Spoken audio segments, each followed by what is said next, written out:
Good morning and welcome to Charting the Markets on Wednesday, the 11th of October 2023.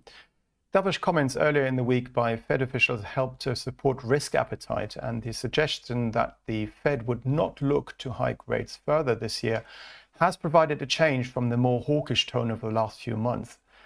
And yesterday we had Atlanta Fed President Raphael Bostic saying that the policy rate is sufficiently restrictive.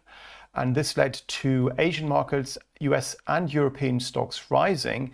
And in Europe, we notched up the biggest gain of the year so far. And today we are looking forward to US producer price data, which is the main economic event of the day, and will bring inflation back into focus together with tomorrow's very important CPI reading out of the US. Apart from that, there's really not much going on. We've got Fed member Waller speaking later on today as well.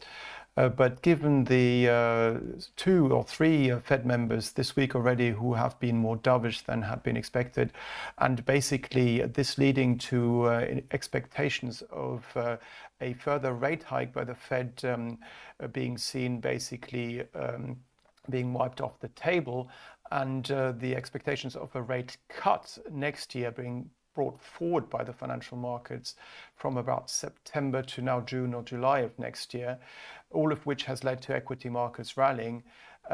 Basically, I don't think that Mr. Waller will be dampening that dovish mood, whatever he really says. So we'll see what happens there.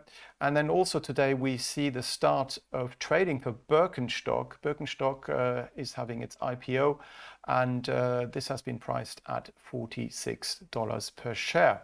And then later on today at 7 p.m. London time, we've got the FOMC minutes out. So let's begin by having a look at the FTSE 100, and we can see here on the daily financial bet that we are currently on track for our 5th consecutive day of gains, and that we have practically hit the 200-day simply moving average, which I have been alluding to since the beginning of this week.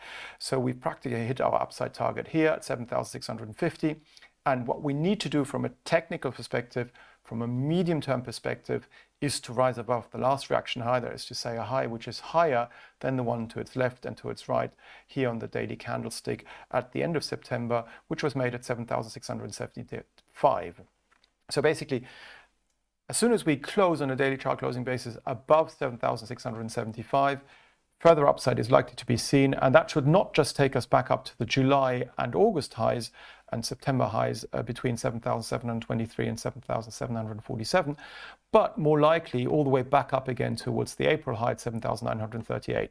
So it could indicate that this ABC corrective move down in early wave terms has now ended, and that the uptrend that we've seen since August of this year is resuming and could take us much higher. And the picture is quite similar with regards to the German market. The DAX 40, you can see here, did dip down on this hawkish Fed rhetoric of the last few months, and basically also the higher yields in the US, with the 30-year yield even rising to 5.05% last week at one stage. We did drop down to levels last traded in March of this year to 14,944 on this daily financial bet. And here we are now on track to reach this key previous support area, which is now a resistance area between 15,455 and 15,561, and it's made up of the July to mid-September lows.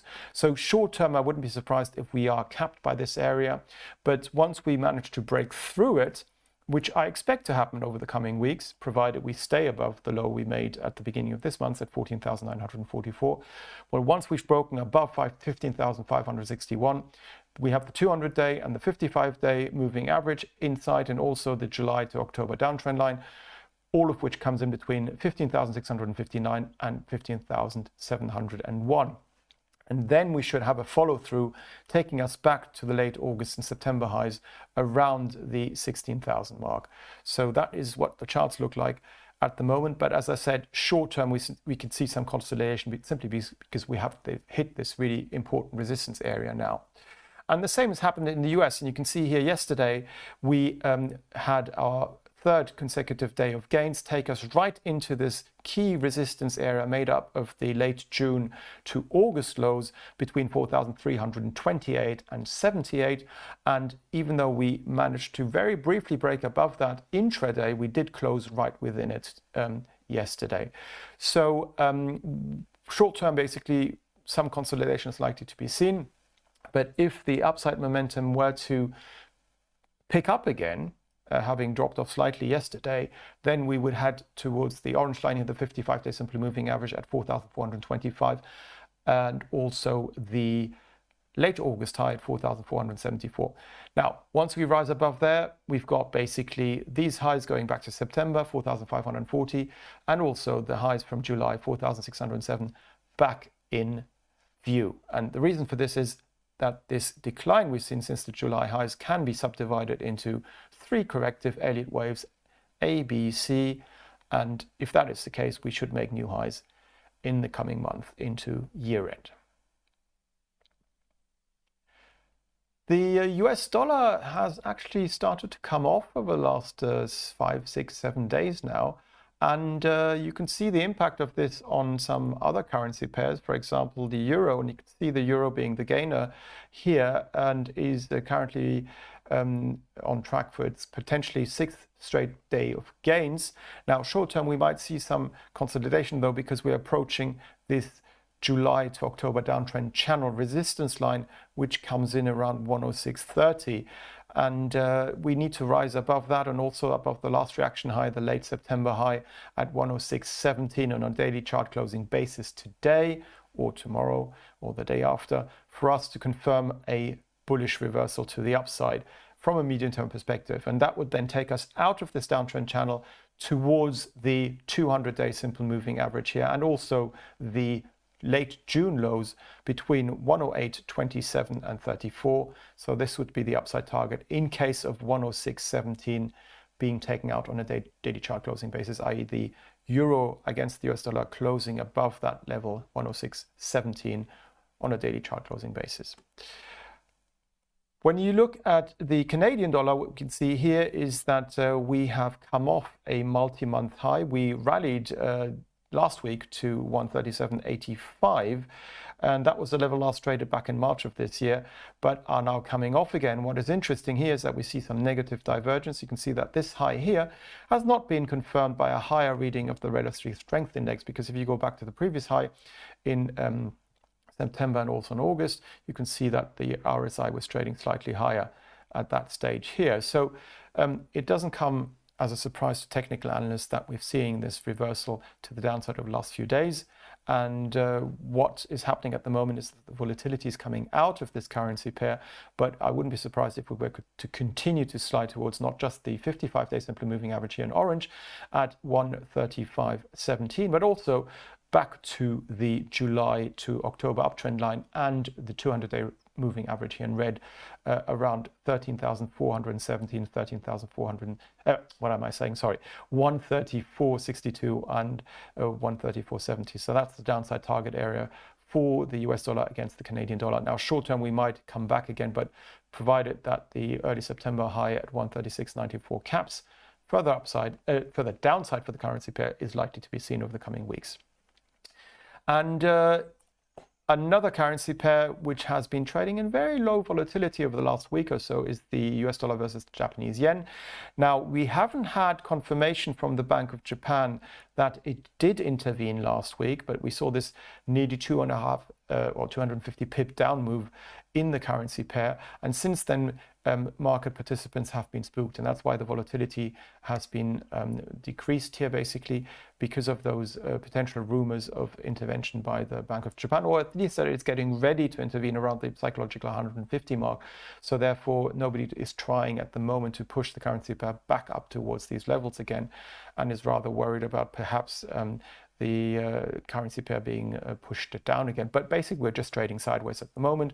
The breakout points to look out for are the 150.16 high. That is the early October high. If we were to rise above there, we could potentially head all the way back up again towards the October 2022 high at 151.94. But as I've mentioned, it is likely that the Bank of Japan is going to at least verbally intervene if we were to approach the 150 mark once again. Now, for a top to be formed, we have to fall through the current October low at 147.29, and only then could we have a consolidation to the downside occurring. Commodity markets have been a bit more volatile of late because of the conflict in the Middle East.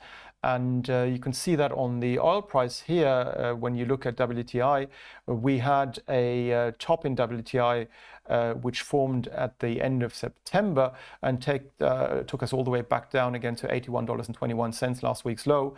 But then we gapped higher on the incursion of Hamas into Israel and the retaliation by Israel by bombardments of the Gaza Strip. And what we can see here is that this gap remains open between Monday's low at $83.73 and Friday's doji candle high here at $82.34. So basically what this means is if we were to slide over the next few days through Monday's low at $83.73, it's pretty likely that we would try to fill this gap, and that would mean we would slip back down again towards $82.34.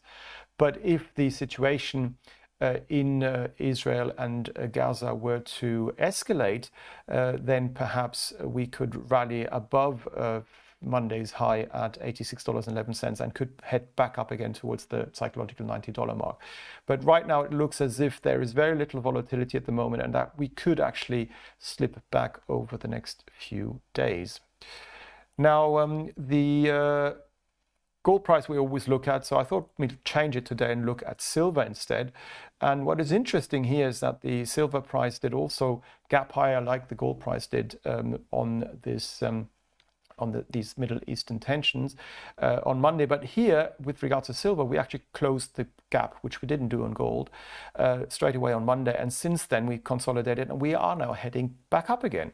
So we've actually bounced from the $20.69 low, which we made at the beginning of this month, and which was a level last seen back in March of this year, and are heading back up again towards this key resistance area between $22.12 and $22.68, made up of the late May to mid-September lows. And that whole resistance area will be very difficult to overcome, because if you have several monthly closes and lows made together in a sort of cluster, it's very difficult, quite often technically, to break through that sort of resistance.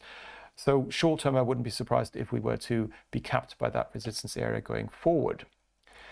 And another market I'd like to look at is US natural gas. Yesterday, European natural gas futures rallied to a 6-month high, but in the US, we are now trading in 10-month highs to levels last traded at the beginning of this year.